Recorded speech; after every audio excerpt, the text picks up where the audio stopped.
Sir ఈ భూస్థాపితాలు చేయడం వయసును కూడా మర్చిపోయి మాట్లాడుతున్న నేపథ్యాలు వైరల్ అవుతున్న వీడియోలు, ఇది సెకండ్ రౌండ్. ఇది జగన్ మాట్లాడిన దాంట్లో ఇది కూడా. ఇప్పుడు ఇందాక మనం అంబటి రాంబాబుది ఈరోజు వచ్చిందనుకోండి, అంతకుముందు చెవిరెడ్డి భాస్కర్ రెడ్డి ఆయన రిమాండ్కి పంపించారు, పేర్ని నానికి నోటీస్ ఇచ్చారు, కొడాలి నాని మీద అసత్యాలు ప్రచారం చేశారు అంటే మళ్ళీ దాని మీద అసత్య ప్రచారం మీద మళ్ళీ ప్రచారాలు. అసలు ఈ స్టోరీ ఎవరు క్రియేట్ చేశారని దీనికి ఎవడన్నా బ్రహ్మదేవుని చెప్పగలుగుతాడా? నిజంగా ప్రభుత్వాలు సైబర్ క్రైమ్ వాళ్ళు చేయగలిగితే చేయొచ్చు. వాళ్ళు హైదరాబాద్లోనే ఉన్న కొడాలి నానిని కలకత్తాలో పట్టుకున్నారని ఎలా మీరు కథ పుట్టించారు అని వాళ్ళు ప్రశ్నిస్తే అసలు ఈ కథ మీరే పుట్టించారని ఎంత దుస్థితికి వచ్చిందంటే మన మీడియా, సోషల్ మీడియా పరిస్థితి. చివరకు ఇవన్నీ మీరు కూడా మాట్లాడుతున్నారు కదా అని మనల్ని కూడా క్వశ్చన్ చేస్తారు. మీరు పేజీలు టన్నులు మీరు దాని గురించి మాట్లాడుతుంటే దాని పట్ల ఏదో ఒక వైఖరి, ఒక నిజము చెప్పడానికి ఇతరులు ప్రయత్నం చేయకూడదు అనమాట. అంటే చెప్పింది విను, చరిత్ర అడక్కు, చెప్పింది విను అంటుంటాడు ఆ సినిమాలో రావు గోపాలరావు.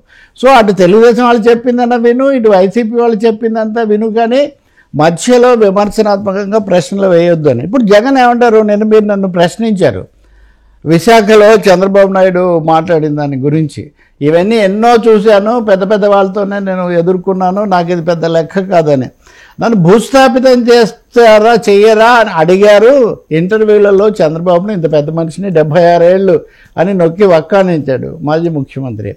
76 ఏళ్ళ చంద్రబాబును అత్యుత్సాహంతో ఆయన ఇంటర్వ్యూ చేసేవాళ్ళు, మీరు వీళ్ళని ఉపేక్షిస్తుంటారా, వీళ్ళు ఇలా విచ్చలవిడిగా తిరగనిస్తుంటారని అడిగితే భూస్థాపితం చేస్తాను, భూస్థాపితం చేసే పని అది జరుగుతుంది, తొందరలో భూస్థాపితం అయిపోతారని ఆయన అన్నాడు ఏ ఇంటర్వ్యూలో. ఆ ధోరణిలో చాలామంది అడిగారు. నిజమే, ఈ మాటలు ఏంటి, అసలు భూస్థాపితం చేయడం ఏంటి, ప్రజాస్వామ్యంలో ప్రతిపక్షాన్ని లేకపోతే ప్రతిపక్ష నాయకుడిని భూస్థాపితం చేస్తున్నానని చెప్పడం ఏంటి అని ఈయన మళ్ళీ. అయితే భూస్థాపితం చేయాలనే మీ కోరిక ప్రకారమే మీరు మా వాళ్ళను వరుసగా అరెస్ట్ చేస్తున్నారు. ఈరోజు ఆయన అదనంగా చేసింది ఏంటంటే ఒక పెద్ద లిస్ట్ చదివారు. అంటే అరెస్ట్ అయిన వాళ్ళందరూ కొడాలి నాని కాలేదు కానీ వంశీ దగ్గర నుంచి వీళ్ళు అంత పెద్ద జాబితా చదివి అంబటి రాంబాబు వరకు చెవిరెడ్డి భాస్కర్ రెడ్డిని కొంచెం ఎక్కువగా ఆయన మీద ఏమీ లేదు, మోడస్ అపరాండి మీరు ఫార్ములా కనిపెట్టారు. 2 రకాలుగా వైసీపీ వాళ్ళని మీరు భయపెడుతున్నారు. ఇదే మీ భూస్థాపితం, ఆపరేషన్ భూస్థాపితం. దీంట్లో ఏంటంటే ఒకటి, కింది వాళ్ళని అయితే మీరు పోలీసులను పంపిస్తారు, హడలు కొడతారు, బెదిరిస్తారు, కేసులు పెడతారు. వాళ్ళు మా తరఫున ప్రచారం చేయకుండా మా దగ్గరికి రాకుండా చేస్తారు. ఒక స్థాయి నాయకులు అయితే వాళ్ళ దగ్గర ఉన్న వాళ్ళ దగ్గరే వాళ్ళ మీద మీరు ఏదో ఒక వాంగ్మూలం పుట్టించి సాక్ష్యం అనే పేరుతో దాన్ని చూపించి ఇక్కడ చేస్తారు. ఉదాహరణకు చెవిరెడ్డి భాస్కర్ రెడ్డి దగ్గర ఉండే ఆయన హెడ్ కానిస్టేబుల్ మదన్ రెడ్డి, అతను ఇంకా లెటరే రాశాడు కదా, నన్ను హింసించారు, నాతో బలవంతంగా రాయించుకున్నారని చెప్పారు కదా, మీరు ఈ పద్ధతిలో చేస్తున్నారు. మీరు వాళ్ళ దగ్గర నుంచి ఏదో ఒకటి భయపెట్టి రాయించి దాని ఆధారంగా మా వాళ్ళని మీరు అరెస్టులు చేస్తున్నారు. సో ఇదంతా ఒక modus ఆపరాండి of Chandrababu Naidu government అయిపోయిందంటే. ఇందాకేమో తనకు చంద్రబాబు నాయుడు భయపడుతున్నాడు, అది ఫస్ట్ స్టేజ్. నేను ఏది వదిలిపెట్టదలుచుకో, ఉన్న విషయాలు చెప్తున్నా మీకు. చంద్రబాబు నాయుడు తనకు భయపడుతున్నాడు కాబట్టి తన యాత్రలు వీటన్నిటికీ అడ్డుకుంటున్నారు, అనుమతులు నిరాకరిస్తున్నారు అనేది. పాయింట్ నెంబర్ 2 ఏంటంటే నన్ను భయపెట్టడానికి, మా పార్టీని భూస్థాపితం చేయడానికి ఈ ప్రక్రియలన్నీ చేస్తున్నారు. వరుసగా ఇంతమందిని అరెస్టులు చేయటము, ఏదో ఒక దాంట్లో పెట్టడము, ఒకదాని తర్వాత ఒకటి తీసుకురావటం, దానికోసం హడలు కొట్టి సాక్ష్యాధారాలు సేకరించడం, ఇదంతా ఒక పెద్ద దాదాపు పథకం ప్రకారం, ఒక కుట్ర ప్రకారం జరుగుతుంది. కాబట్టి ఇంత పెద్ద వయసులో కూడా మీరు బెదిరించేటటువంటి మాటలు మాట్లాడుతున్నారు, బెదిరించి లొంగ తీసుకోవాలనుకుంటున్నారు. అయితే ఇలాంటి వాటితో అయితే ఏం కాదు, ఇవి చేసే కొద్దీ మేము ఇంకా నిలదొక్కుంటాం అన్న పద్ధతిలో ఒక బలమైన, అంటే ఒక విధంగా అంతమంది జాబితా కూడా చదివి, అవినాష్ పేరు చదివాడు, ఒక పేరు కాదు ఇంకా అందులో లేనిదేం లేదు, సజ్జల రామకృష్ణారెడ్డి పేరు కూడా చదివారు, పిన్నెల రామకృష్ణారెడ్డి, వైవి సుబ్బారెడ్డికి ఇచ్చారు, వైవి సుబ్బారెడ్డి కొడుకు ఇచ్చారు, చెవిరెడ్డికి ఇచ్చారు, చెవిరెడ్డి కొడుకు మొన్నే చదువుకొని వచ్చాడు పిల్లోడు, అతనికి కూడా ఇచ్చారు. సో కుటుంబాలను, వైసీపీతో ఉన్న కుటుంబాలను కూడా మొత్తంగా మీరు ఒక భయోత్పాతానికి గురి చేసి కేసుల్లో పెట్టాలనుకుంటున్నారు. ఇది ఆయన యొక్క తీవ్రమైన ఆరోపణ. దీనికి తగినట్టే వాళ్ళ మీడియాలో కూడా చాలా సమగ్రంగా, చాలా వివరంగా వీటన్నిటికీ వాళ్ళకు వెర్షన్స్, వాళ్ళ సమాధానాలు వాళ్ళు రాస్తున్నారు.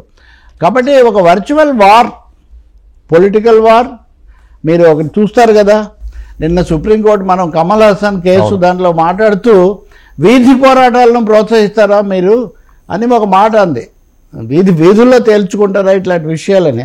ఆంధ్రప్రదేశ్ రాజకీయాలు దాదాపు వీధుల్లో తేల్చుకునేటటువంటి పరిస్థితిగా ఇవి వస్తున్నట్టుగా ఉన్నాయి. ఇక దాదాపు ఇప్పుడు ఒక మాట అన్నాడు జగన్, మీరు అంత తంటాలు పడినా నాకు నిరసన తెలపడానికి ఒక 30 మంది కంటే మీరు 30-40 మంది కంటే తేలేకపోయారు, మా దగ్గరే 30,000 మంది ఉన్నారు.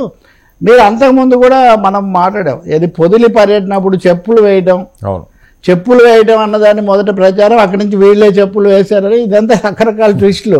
మా 30,000 మంది వెళ్ళి ఆ 30 మంది 100 మీద పడితే 100 మంది మీద పడితే ఏమవుతుందని, అంటే ఒక విధంగా ఇంక దాదాపు దగ్గరకు ఘర్షణ అన్నది రెండు పార్టీల భాష, రెండు పార్టీలు మాట్లాడుకుంటున్న తీరు కూడా ఎలా తయారవుతుందంటే ఒక టెన్షన్, ఘర్షణ అంచులకు చేరుతుంది. ఇది మటుకు వాంఛనీయం కాదు. ఎవరి కార్యక్రమాలు వాళ్ళు చేసుకోవచ్చు, ఎవరి ప్రచారాలు వాళ్ళు చేసుకోవచ్చు. కానీ దీన్ని ఒక తీవ్రమైన, ఇంకా మీరు ఇంకొక అంశానికి వస్తే కనుక ఈ క్రమంలో కులాలను కూడా తీసుకొని రావటం.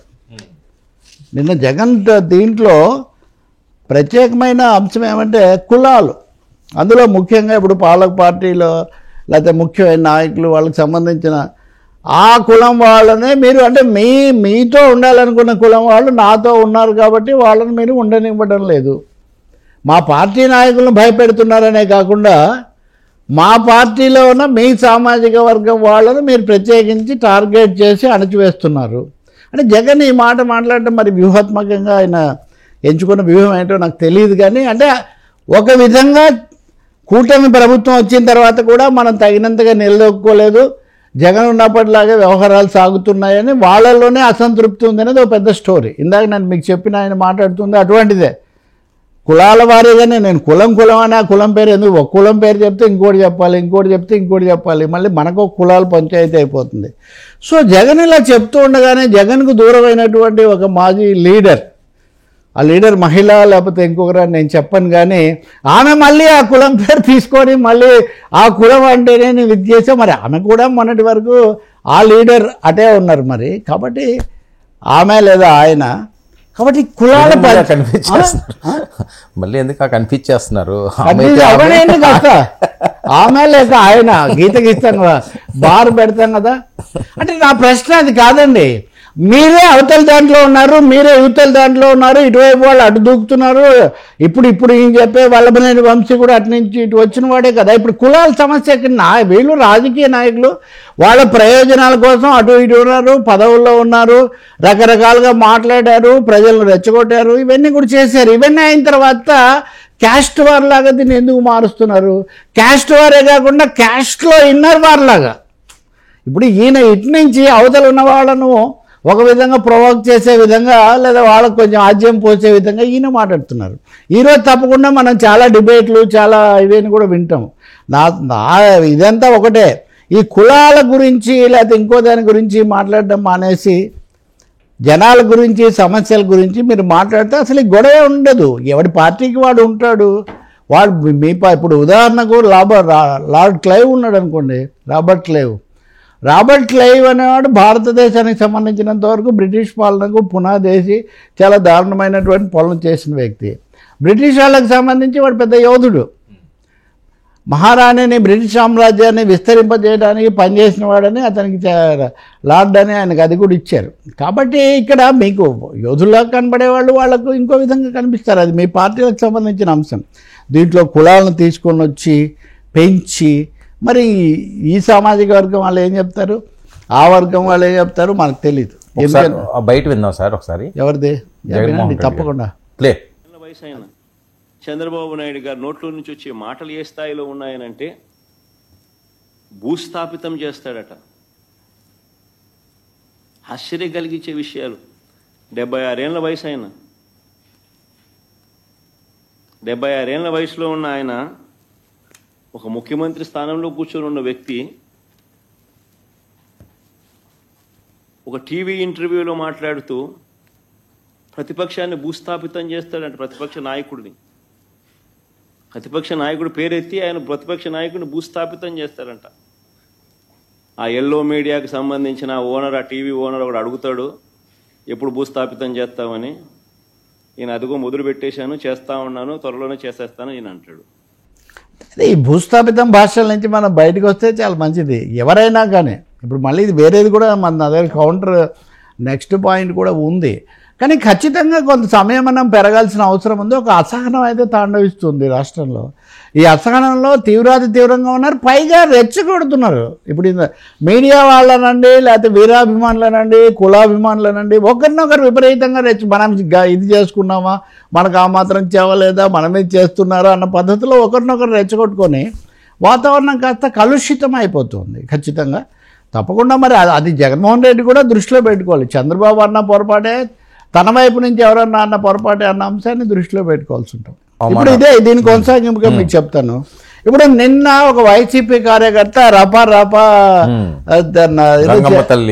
చేసేస్తాము అని ఒకడు కార్డు పెట్టుకున్నాడు. హోంమంత్రి గారు కూడా దాన్ని చెప్పడం రాత్రి నేను విన్నాను. మిగతా వాళ్ళు ఎవరైనా మాట్లాడితే ఏమో కానీ హోంమంత్రి గారు ఆ కార్యకర్త లేకపోతే ఎవరైతే వాళ్ళు కావచ్చు, లేకపోతే అతను గూండాని వెళ్ళవచ్చు, ఏదైనా ఉండొచ్చు, అతను అలాంటిది మామూలు రాజకీయ కార్యకర్తలు అయితే పెట్టుకోరు కదా, అతను పెట్టుకున్నాడు. మరి పోలీసులు వీళ్ళు గమనించి తీసేయలేదా మనకు తెలియదు. కానీ అతని మీద ఈరోజు ఉదయం కేసు పెట్టారు. తప్పకుండా కేసు పెట్టాలి, అతని మీద చట్టబద్ధంగా తీసుకోవాల్సిన చర్యలు కూడా తీసుకోవాలి. కానీ వాతావరణం ఏంటి? మొన్న దురదృష్టవశాత్తు ఒక ఫిలిం అవార్డుల ఫంక్షన్లో ముఖ్యమంత్రి గారి సమక్షంలోనే ఆ డైలాగ్ వాడటం, దాదాపు ఆ డైలాగే ఈ డైలాగ్ అని నేను అనుకుంటున్నా. ఇది రపా చేసుకుంటూ పోతాము, అసలు ఇవన్నీ భూత పదాలాగా మారిపోయి నిజంగానే హీరోలు టకటక చేసుకుంటూ పోతున్నారు.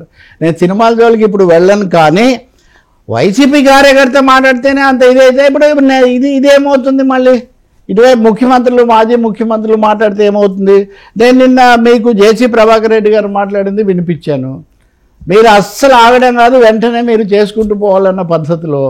సో ఎక్కడికి వచ్చింది మన పొలిటికల్ కాన్వర్జేషన్స్, పొలిటికల్ ఆర్గ్యుమెంట్స్ అన్నవి చివరికి ఆ స్థితికి వచ్చాయి. ఎవరో ఏదో పెట్టారని, వాళ్ళు పెట్టారని వీళ్ళు పెట్టారని వీళ్ళు. దీన్ని ఈ ఉద్రిక్తత తగ్గించి ఉద్యమాల వైపు, ప్రజల వైపు ఆలోచిస్తే కనుక ఇది చాలా మంచిది అవుతుంది.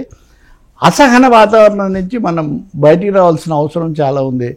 ఎవరిని వదిలిపెట్టేది లేదు, అంటే బరిగీసాము, ఇవన్నీ యుద్ధ భాషలో మాట్లాడుకుంటున్నామండి మనం. రాజకీయాలు ఇందాక మనం అనుకున్నట్టుగా యుద్ధ భాషలో, వీధి పోరాటాల భాషలో ఒకరినొకరు అంతం చేసుకోవడము, భూస్థాపితం చేయడము ఈ భాషలో, లేకపోతే రెడ్ బుక్, ఇంకా ఏ బుక్ అంటే ఆ బుక్ రాసి పెట్టుకోండి అనే భాషలో, దాంట్లోనే మాట్లాడుకుంటున్నాం మనం. దాని నుంచి రాష్ట్రం బయటికి రావాల్సిన అవసరం చాలా ఉంది, ఖచ్చితంగా ఉంది. అలాగే డైలాగులు కూడా వేదిక మీద అట్లాంటివి లేకుండా చేయాల్సిన అవసరం కూడా ఒకటి ఉంది. సినిమాల్లో, కథల్లో వేరే విషయం.